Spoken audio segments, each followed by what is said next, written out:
Today we're going to be covering the top 10 most valuable Ken Griffey Jr. rookie cards. Nope. And that ball is belted. That may be in the upper deck. Fly away, way over the hard rock of fame. My, oh my, what a shot by Junior. And the total between the 10 and 3 honorable mentions that I will be throwing in this video is about $30,000. The most expensive athletes during the junk wax era, and has quite a few cards that are going to cost over $1,000 if you want to find the best examples on the market. So make sure to stay tuned for this video to find out some cards that you may not know about. But before we go into those cards, if you don't know who Ken Griffey Jr. is, his dad also played in Major League Baseball. Ken Griffey Jr. was known for the long ball, and across his career is able to hit 630 home runs as well as winning 3 home run derbies. But he wasn't only just good at offense, he was great defensively and won 10 Gold Gloves. This allowed him to be a 13-time All-Star, win an MVP, and then on his first ballot for the Baseball Hall of Fame, he got 99% of the vote, which was the highest until Mariano Rivera got 100%. With that being said, let's jump into this top 10 list. Also, to mention, all these cards are going to be from 1989, so I'm not going to repeat the year. The first 2 cards on the list are both from Donruss. You have your standard Donruss and also your baseball best. These cards you can typically find in a $3 to $5 box in decent shape, but the 10s are what people chase after. The standard Donruss is about a $300 card. The hobby likes the best a little bit, and you're looking at $350. In the number 8 spot, we have the Baseball Card Magazine replica cards. Now, the design they used for this Ken Griffey Jr. is reminiscent of the 1959 Topps. It's a little bit harder to find, and a 10 is $415. Speaking of magazines, Sports Collector's Digest had a Ken Griffey Jr. rookie card as well.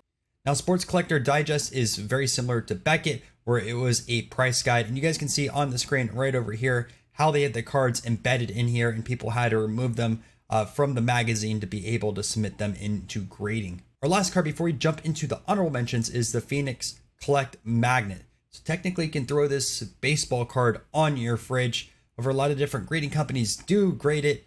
The last 10 sale was back in 2020 and that sold for $900. If you guys are enjoying this Ken Griffey Jr. video, we will also have an article live shortly. You guys can see it on the Breakout Sports Cards website and just go to our blog post. We have a lot more articles here as well that you guys can read up on.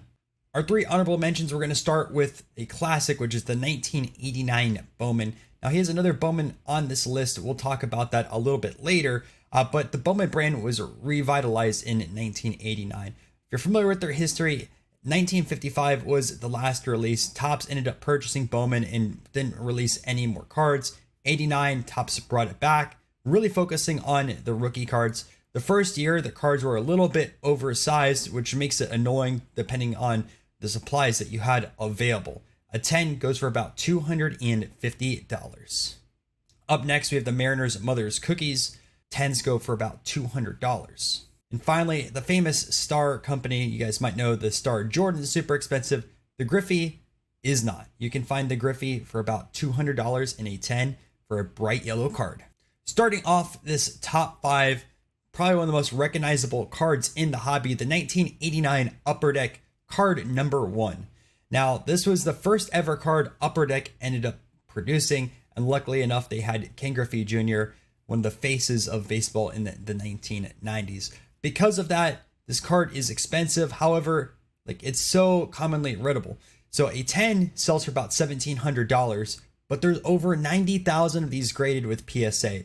This is like the Zion of the junk wax era. There's so many of them out there, but people still want them in their collection. In fact, there's over 4,000 10s. Our first real scarce release on this list is the 1989 Fleer Glossy. If you're familiar with the Tiffany sets that Topps had, this is kind of similar, but with the Fleer brand.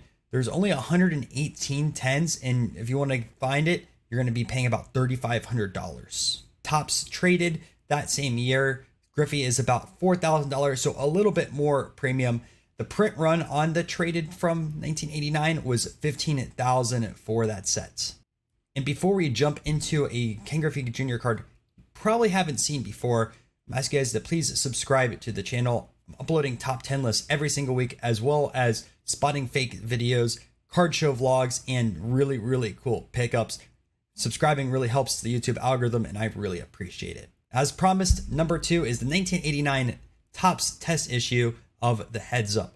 Now, this is the rarest Ken Griffey Jr. rookie card out there. PSA has only graded 21 examples, and there's only one PSA 9. It's really, really tough.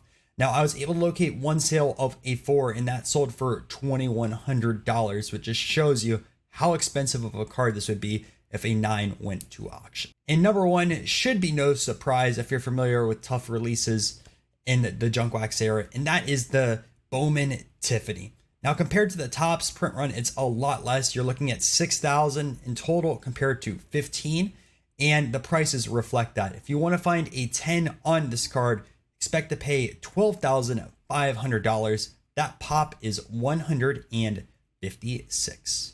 Speaking of junk wax era players, you guys should watch this video right here where I go over the top 10 Chipper Jones rookie cards.